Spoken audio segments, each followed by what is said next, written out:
कुछ कहा नहीं जा सकता। और मैं आपको बता दूं, एक और फौज है जो ईरान की बसीजी फौज है, बसीज, वो तो ऑलरेडी वहां पे कई बार फजील साहब जब यहां आते थे तो कहते थे कि बसीज जो है ऑलरेडी इजराइल के अंदर मौजूद है, बस जब जैसे ही उनको हरी झंडी मिलेगी वो एक्टिव हो जाएंगे। तो कभी भी कुछ हो सकता है। यहां पे देखिए, जापान के एक पेट्रोल पंपों पर बोर्ड लगाए गए हैं कि ट्रंप की वजह से खेप नहीं पहुंची है, इसके लिए क्षमा चाहते हैं। ट्रंप की वजह से खेप नहीं पहुंची। आपने गालिबन कहा था कि ये सोचिए, अभी तो ये 60 साल के ऊपर वाले लोग उतर रहे, कमांड कर रहे।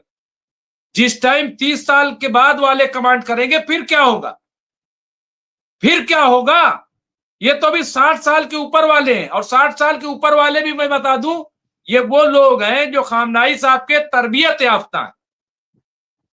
तरबियत याफ्ता है खामनाई साहब, यानी पोलाइटनेस, नर्मगिरी, इक़दार, इखलाक, अमन। और आज ईरान सुरखरू बन के निकला है। उसकी मर्जी के बगैर कोई भी हुर्मुज से अपना एक भी जहाज नहीं ले आ सकता, जबकि अमेरिका है जो सुपर पावर बन रहा है, उसका भी जहाज नहीं निकल सकता। तो बताइए सुरखरू कौन हुआ? दबाव में तो इजराइल है, दबाव में तो अरब देश हैं, दबाव में अमेरिका है। तो सुरखरू कौन हुआ? कल तक जो उनके यहां की कैजुअलिटी के ऊपर एक मैसेज करने में अपने शान के खिलाफ समझते थे, आज वो टपाटप मैसेज कर रहे हैं, टपाटप। और ये देखिए, यहां पे नूर साहब लिखा है, यारिव लेविन को इजराइल का नया एंट्रीम पीएम बनाया गया है। ये देखिए नूर साहब, हमें क्लियर कीजिए कहां से ये खबर मिली, क्योंकि बहुत बड़ी खबर है ये, बड़ी ब्रेकिंग न्यूज ये होगी इस वक्त की। मैं चाहूंगा कि आप ये जरूर बताएं नूर साहब, क्योंकि ये खबर मैं 2 दिन पहले देख रहा था, क्या वही है या भी ताजा खबर है? क्योंकि बहुत बड़ी खबर है। क्योंकि अगर अगर यहाँ पे यारिव लेविन को अगर इजराइल का नया एंट्रीम पीएम बनाया गया है, तो इसका मतलब साफ है कि जो बेंजामिन नेतन्याहू के ताल्लुक से खबर चल रही थी कि वो एलिमिनेट कर दिए गए, तो ये खबर उस पे ये मोहर होगी।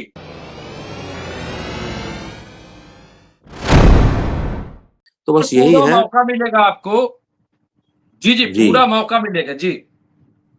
मेरी बात पूरी हो गई डॉक्टर साहब? जी, तो पूरा मौका मिलेगा आपको दोबारा। लेकिन यहाँ पे और बहुत सही बातें आपने कही हैं। बिल्कुल ये सही है कि दुनिया को ये मालूम हो गया, और खुद ईरान ने कहा कि आपने देखा कि हम सिर्फ नारे लगाने वाले नहीं हैं, हम एक्शन लेने वाले भी हैं, हम अमली इकदाम करने वाले भी हैं। दुनिया ने देखा, ये आप देखिए। और यहाँ पे बड़ी खबर ये आपको दे रहा हूं, देखिए जो यहाँ पे ट्वीट आया है, इजराइल आर्मी का ये ट्वीट है, Iran strikes Israel largest oil refinery Haifa. ये तस्वीर आप देखिए, यहाँ पे दिखाया गया है। और 60% ऑयल जो है वो उसकी पूर्ति करता है इजराइल की। और इसकी तबाही का मतलब कि रीढ़ की हड्डी कम अज कम इजराइल की टूट गई, रीढ़ की हड्डी टूट गई। इसका मतलब बहुत क्लियर है, बहुत साफ है, और बहुत सोच समझ के। और सिर्फ यही नहीं, बल्कि आप देखिए कई तरह के, यहाँ पे जयदीप साहब लिखा है, ईंधन टैंकों के साथ ही साथ ईरान ने बहरीन में रक्षा उपकरणों के वेयर हाउस को भी उड़ा दिया। ये भी आप देखिए। इसके साथ ही ईरान ने दुबई में वाक़े ईंधन टैंकों को उड़ा दिया है। तो आप ये देखिए कि नहले पे दहला, जैसा करोगे वैसा भरोगे। यहाँ पे ये बताया जा रहा है। और ये देखिए, यहाँ पे नूर साहब लिखा है, यारिव लेविन को इजराइल का नया एंट्रीम पीएम बनाया गया है। ये देखिए नूर साहब, हमें क्लियर कीजिए कहां से ये खबर मिली, क्योंकि बहुत बड़ी खबर है ये, बड़ी ब्रेकिंग न्यूज ये होगी इस वक्त की। मैं चाहूंगा कि आप ये जरूर बताएं नूर साहब, क्योंकि ये खबर मैं 2 दिन पहले देख रहा था, क्या वही है यह भी ताजा खबर है, क्योंकि बहुत बड़ी खबर है।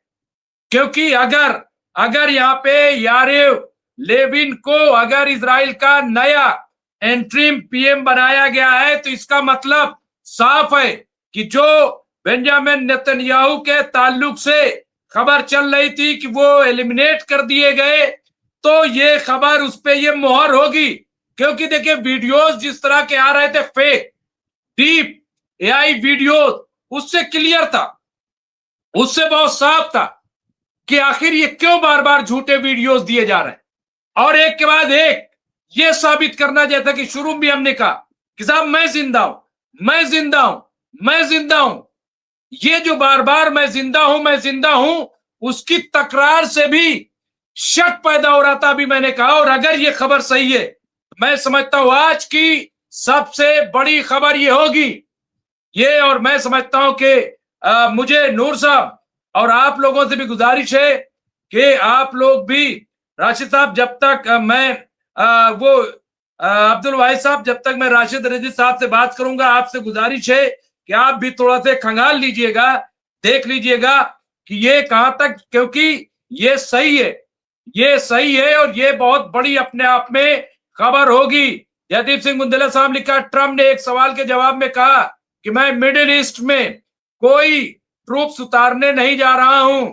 अगर मैं ऐसा कर रहा होता तो आपको बिल्कुल नहीं बताता। ये और बिल्कुल सही बात कही है, पहली बार मेरे ख्याल से सही बात कही है कि ट्रम्प, सब कुछ अब खत्म होने वाला है क्योंकि हमने सब कुछ नष्ट कर दिया है। ये फिर वही बात, हमने सब तबाह कर दिया, हमने सब बर्बाद कर दिया। तो ईरान ने कहा कि भैया फिर आकर के स्ट्रेट ऑफ हुर्मुज से क्यों नहीं अपने जहाजों को ले जाते, ले जाओ, आओ तख्ता पलट दो। यहां पे एक बड़ी खबर और आ रही, मोहम्मद रईस साहब ने लिखा है, मोहम्मद रईस, इजराइल चैनल 13 का दफ्तर उड़ा दिया गया। ये भी अपने आप में बड़ी खबर है। ये नीम सरकारी चैनल जो इजराइल का, यहाँ पे इजराइल चैनल 13 का दफ्तर उड़ा दिया गया है। तो ये देखिए, यहाँ पे मैं सबसे गुजारिश करूंगा, अभी नजर पड़ गई, राशिद रिजवी साहब का शुक्रिया, उन्होंने याद दिलाई। आप सब लाइक कर दीजिए, बिल्कुल लाइक कर दीजिए साहब आप लोग, और शेयर भी कर दीजिए ताकि ये बड़ी खबर लोगों तक पहुंच जाए। नेतन्याहू के ताल्लुक से बड़ी खबर आ रही है, इजराइल में एंट्रीम पीएम का इंतखाब किया गया है। हालांकि अभी कंफर्म न्यूज कहां से भी मैं बताऊंगा, लेकिन ये खबर तो चली रही है, ये हम लोग बता रहे हैं, दुनिया के एक्सपर्ट जो है इस चीज को मान रहे हैं, और इजराइल में अंदर बड़ी बेचैनी है इसको लेकर के। और वो खबर भी बड़ी पक्की है कि जो ये कहा जा रहा है कि साहब ये हिजबुल्ला, हमास, हूती, ये सब दाखिल हो रहे हैं इजराइल के अंदर। कुछ कहा नहीं जा सकता। और मैं आपको बता दूं, एक और फौज है जो ईरान की बसीजी फौज है, बसीज, वो तो ऑलरेडी वहां पे, कई बार फजील साहब जब यहां आते थे तो कहते थे कि बसीज जो है ऑलरेडी इजराइल के अंदर मौजूद है, बस जब जैसे ही उनको हरी झंडी मिलेगी वो एक्टिव हो जाएंगे। तो कभी भी कुछ हो सकता है। यहाँ पे देखिए, जापान के एक पेट्रोल पंपों पर बोर्ड लगाए गए कि ट्रंप की वजह से खेप नहीं पहुंची है, इसके लिए क्षमा चाहते हैं, ट्रंप की वजह से खेप नहीं पहुंची, ये जापान में लिखा जा रहा। और मैं आपको बता दूं, यूरोप में तकरीबन 30 से 40% कीमत जो है बढ़ गई है। जो कच्चे तेल की कीमत जो 60 से 65 एक बैरल डॉलर थी, 60-65 डॉलर एक जो बैरल की, उसकी कीमत हो गई 120 डॉलर, यानी जस्ट डबल कीमत हो गई। और इसके असरात हिंदुस्तान में भी मुरत्तब होंगे, इसमें दो राय नहीं। भाई कहां से कोई देगा, जेब से थोड़ी देगा कोई, पेट्रोल पंप वाले तो बहरहाल। यहाँ पे एक देखिए, तेहरान के मिस्र के एक पूर्व प्रतिनिधि ने कहा है कि अगर ईरान खाड़ी क्षेत्र में अमेरिकी ठिकानों पर हमला करता है तो यह अंतरराष्ट्रीय कानून के मुताबिक सही माना जा सकता है, क्योंकि हर देश को आत्मरक्षा की इजाजत है। नूर साहब ने क्या लिखा, इजराइल का आखिरी ऑप्शन परमाणु अटैक हो सकता है, जैसा जानकारों का मानना है। बिल्कुल, और मेरे ख्याल से ईरान उसके लिए भी तैयार होगा, ऐसा नहीं है, ईरान तो हर चीज के लिए तैयार है, क्योंकि जो भी जंग में उतरता है वो हर चीज के लिए, अब जब जाहिर सी बात है कोई मरने ही के लिए तैयार है भाई, तो फिर अब परमाणु गिरे, कोई कुछ गिरे, तो उससे मौत ही तो आएगी और क्या आएगी, मौत के बाद तो कुछ नहीं है। तो बहरहाल यहाँ पे आप देखिए, यहाँ अमेरिका ईरान पर से कुछ दिनों के लिए तेल पर से प्रतिबंध हटा सकता है। बहरहाल आइए यहाँ पे खत्मुल अंबिया, ये उनकी तरफ से IRGC के गर्वित, ज्ञानवान और वीर युवाओं ने नए वायु रक्षा उपकरण और प्रणालियां विकसित की हैं और उन्हें देश में तैनात किया है। कल एक बात पता नहीं राशिद रिजवी साहब आपने कही थी या किसने कहा था, और मैं उसको भूल गया, मैं आज सोच रहा था उसको मैं अलग से स्टोरी करूं। आपने गालिबन कहा था कि ये सोचिए अभी तो ये 60 साल के ऊपर वाले लोग उतर रहे, कमांड कर रहे, जिस टाइम 30 साल के बाद वाले कमांड करेंगे फिर क्या होगा, फिर क्या होगा। ये तो अभी 60 साल के ऊपर वाले हैं, और 60 साल के ऊपर वाले भी मैं बता दूं, ये वो लोग हैं जो खामनाई साहब के तरबियत याफ्ता है, तरबियत याफ्ता है। खामनाई साहब यानी पोलाइटनेस, नर्मगिरी, इक़दार, इखलाक, अमन, ये तमाम चीजें। तो बहरहाल राशिद साहब मैं और अपडेट बाद में करूंगा। आप जी क्या लग रहा है आपको, ये जो खबर है इंटरिम PM की, इसमें कितना दम हो सकता है, क्या सिचुएशन है? नहीं, ये भी नहीं बहुत अभी दिन से इतना चल हल्के में रही न है। लीजिए, इतना हल्के में न लीजिए, ये हो भी सकता है। देखिए इसमें ऐसा सुनिए कुछ नहीं सुनिए है अभी बगैर तहकीक के। जी सुनिए सुनिए, अभी हमने चेक किया ऑनलाइन, ये सिर्फ सोशल मीडिया की ही न्यूज है, फेसबुक और इंस्टाग्राम की। अभी ये किसी भी मीडिया प्लेटफॉर्म पे नहीं आई है, और ये लगभग 6-7 दिन से चल रही है। कोई 1-2 दिन से नहीं चल रही है, 6-7 दिन से चल रही है। तो अभी जब तक किसी बड़े पोर्टल पे नहीं आती है, तब तक हम इसको कंफर्म नहीं मान सकते। और अभी आप बोल रहे थे कि 60 साल प्लस वालों के हाथ में कमान है, तो ये हाल है, और अगर 30-40 साल वालों के हाथ में आ जाएगी तो, अरे हम तो कहते हैं 30-40 छोड़िए, 50 साल वालों के भी हाथ में आ जाएगी ना, तो वो नेतन्याहू से कम जगलर नहीं रहेंगे। वो 2 का 4 नहीं, 2 का 6 मारेंगे वो। ऐसे नहीं है कि भौकाल खाली यही टाइट करेंगे नेतन्याहू। ये तो उनकी तरबियत में रहते थे खामनाई साहब के लोग।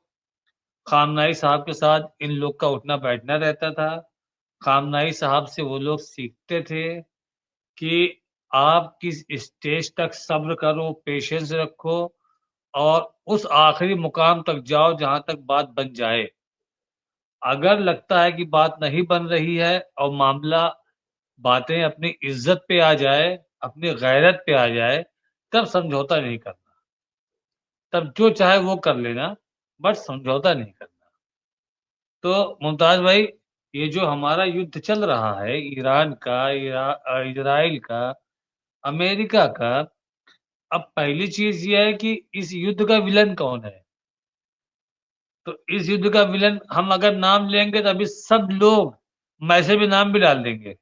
ऐसा नहीं डालेंगे, सब लोग नाम डाल देंगे। वो विलेन ऐसा विलेन है जो इस युद्ध का भी विलेन है और इस युग का भी विलेन है। इस युग का भी विलेन है वो। कितने मासूम लोगों की हत्याओं का उसके ऊपर, उसकी आस्तीनें खून से, बच्चों के, मासूम बच्चों के लहू से उसकी आस्तीनें रंगीन हैं। और जितनी आसानी से बात आ रही है कि वो मर गया, हमको नहीं लगता है कि इसको इतनी आसानी से मौत आएगी। ये पड़ा-पड़ा तड़पेगा, इसको बेडसोर भी होंगे और ये कुछ खाना चाहेगा, चीज़ें होंगी, खा नहीं पाएगा। बहुत सारी चीज़ें इसको अपने जिस्म पर, अपने दिमाग पर जो इतना गुमान होता है, जिस पे, जिस चीज़ पे ज़्यादा घमंड होता है, ऊपर वाला वही चीज़ पहले छीन लेता है। तो हमको नहीं लगता है कि इतना बड़ा गुनहगार मासूमों का इतना आसानी से निपट जाएगा। ये हमको नहीं लगता। हमको तो यही लगता है कि वो डैमेज है। अभी वो मरा नहीं, वो डैमेज है वो। हो सकता है कोमा में हो सकता है ब्रेन हेमरेज हो गया हो, बोलने की सलाहियत ना हो। जब आपको एक चीज़ और बताया मुमताज़ भाई, आजकल मैक्सिमम केसेज़ में 2 चीज़ें होती हैं। ब्रेन हेमरेज के साथ-साथ पैरालाइज़ फ्री मिलता है। आप अगर केस उठा के देखेंगे ब्रेन हेमरेज के, तो 90% ऐसे केस आएंगे जिसमें ब्रेन हेमरेज के साथ साथ आदमी पैरालाइज हो गया। हमको उम्मीद यही लगती है कि इससे बड़ी सजा इसके लिए नहीं रहेगी कि ये पड़ा रहेगा, ना बोल पाएगा, ना चल पाएगा, ना खा पाएगा, सिर्फ दुनिया देखेगा और रोएगा। तो खैर हम आते हैं टॉपिक पे। न्यूक्लियर बम से बड़ा बम मारा ईरान ने, और वो इकोनॉमिकल बम मार दिया है, जिससे ईरान के साथ साथ वो अमेरिका के साथ साथ पूरी दुनिया परेशान है। अमेरिका में गैस का रेट 30% हाई हो गया है। एक हफ्ता अगर और ये जंग चलेगी तो वो 50% से ज्यादा 55 तक पहुंच सकता है। और यूरोप में तो बहुत बुरे हाल हो रहे हैं गैस को लेकर के। वहां पर ठंड माइनस में चल रही है, बिना गैस के उनके हीटर नहीं चलते हैं। उनको तो हर हाल में गैस चाहिए ही चाहिए। और हुर्मुज को ऐसा ब्लॉक कर दिया कि डोनाल्ड ट्रंप तो अब तो ये बोलने लगे कि नहीं, मैं अपने सोल्जर नहीं भेजूंगा, लेकिन मैं बिना भेजे ही ईरान को खत्म कर सकता हूँ। वाह कॉमेडियन! मतलब क्या बोल रहे हो? आपकी अपनी कोई क्रेडिबिलिटी है कि नहीं? इतने बड़े देश के आप प्रधानमंत्री हो, राष्ट्रपति हो। चलिए हम मानते हैं कि ईरान जो है, ईरान का वो हाल है कि आपका $100 का उनका 1 करोड़ रुपया हो जाता है। 1 करोड़ $100 का बन जाता है 1 करोड़ तूमान ईरान का।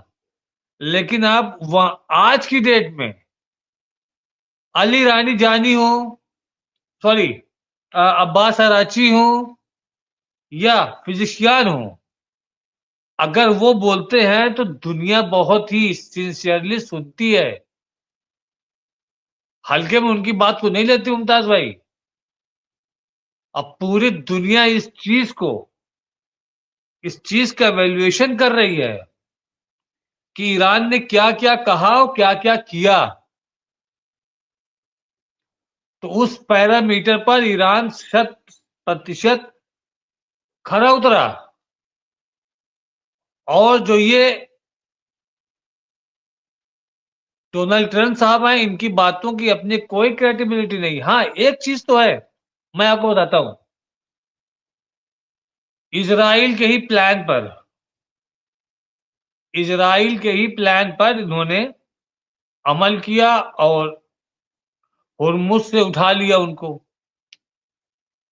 तो सॉरी, वेनेजुएला से उठा लिया वहां के राष्ट्रपति को। ये प्लान इजराइल का था। ग्रीनलैंड वाले मैटर पे भी ये इजराइल के सलाह पे थे।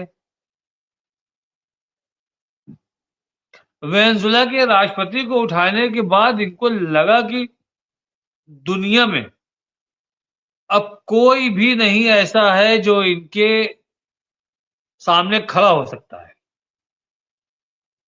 अब बची कुछ कसर तो हमारे यहां से पूरी हो गई, और कुछ कसर तलवे चाट के पाकिस्तान ने पूरे कर दिए। तो उसको ही लगने लगा कि मैं खुदा हूं, मैं जैसा चाहूंगा वैसा होगा। नहीं, उसकी स्टेटमेंट है, नहीं ये मुझको नहीं पसंद, मैं ऐसा नहीं चाहता। तो होते कौन है चाहने वाले? हमारा मुल्क है, हमारी आजादी है कि अपने मुल्क में हम कहां जाएं, क्या खाएं, किससे खरीदें, किससे बेचें। आप कौन होते हो जो ये कहने वाले कि मैं नहीं चाहता? आपकी चाहत आपके मुल्क के बॉर्डर तक लिमिटेड है। लेकिन लोगों ने उसमें भी उसको बढ़ावा दिया। अरब देश के लोग झोली फैला के लेट गए, बिल्कुल। गाजा की मदद करने के लिए उनकी जेब एकदम टाइट थी। इसको 3,200 करोड़ रुपया का एक प्राइवेट आलीशान लग्जरी जेट दे दिया, और गाजा वालों के लिए देने के लिए कुछ नहीं था।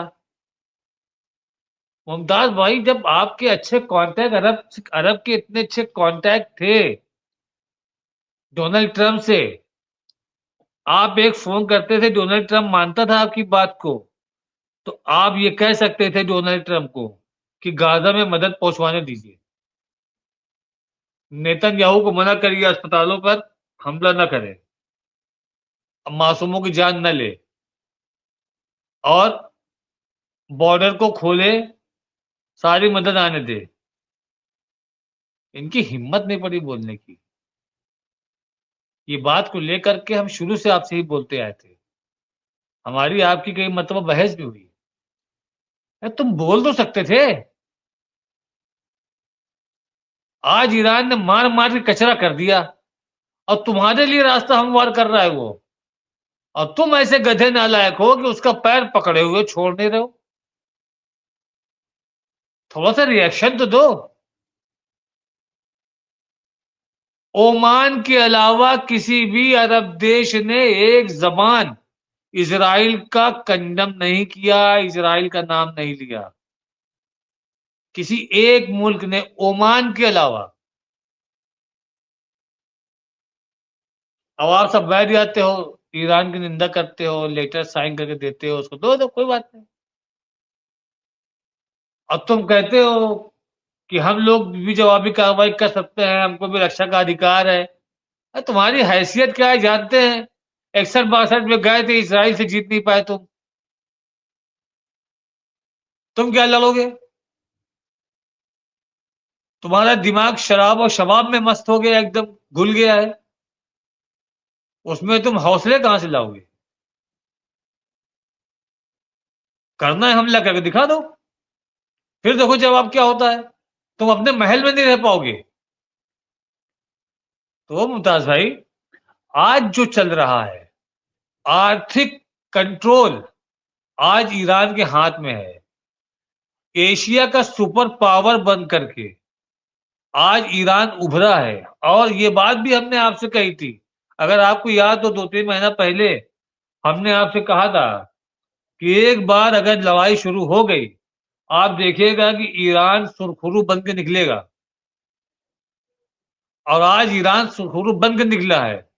उसकी मर्जी के बगैर कोई भी हुर्मुज से अपना एक भी जहाज नहीं ले आ सकता, जबकि अमेरिका है जो सुपर पावर बन रहा है, उसका भी जहाज नहीं निकल सकता। तो बताइए सुरखुरू कौन हुआ? दबाव में तो इजराइल है, दबाव में तो अरब देश है, दबाव में अमेरिका है। तो सुरखुरू कौन हुआ? कल तक जो उनके यहां की कैजुअलिटी के ऊपर एक मैसेज करने में अपने शान के खिलाफ समझते थे, आज वो टपाटप मैसेज कर रहे हैं, टपाटप। आज ईरान उनसे कह रहा है कि आओ तलवे चाटो, तो वो चाटने को तैयार हैं। जबकि ईरान ने कभी उनसे ऐसा नहीं कहा था, हमेशा दोस्ताना रिश्ता रखा था। तुम्हारे ऊपर प्रतिबंध लगा, अमेरिका से वो टकरा गया, तुम्हारा साथ दिया, और तुम्हारा साथ देने की सजा भी उसने झेली कि अपने ऊपर और प्रतिबंध झेला।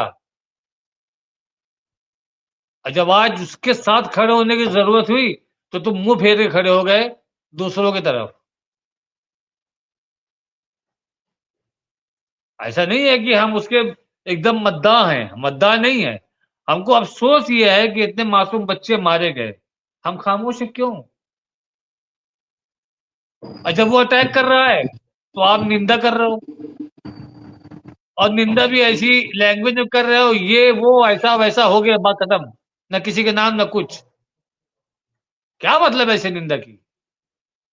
अभी जो हाइफा में मारा है उससे आधे इजराइल की लाइफ इफेक्ट हुई थी, जो अब कंट्रोल कर रहे हैं ये लोग। और बहुत बड़ा नुकसान है ये हाइफा वाला।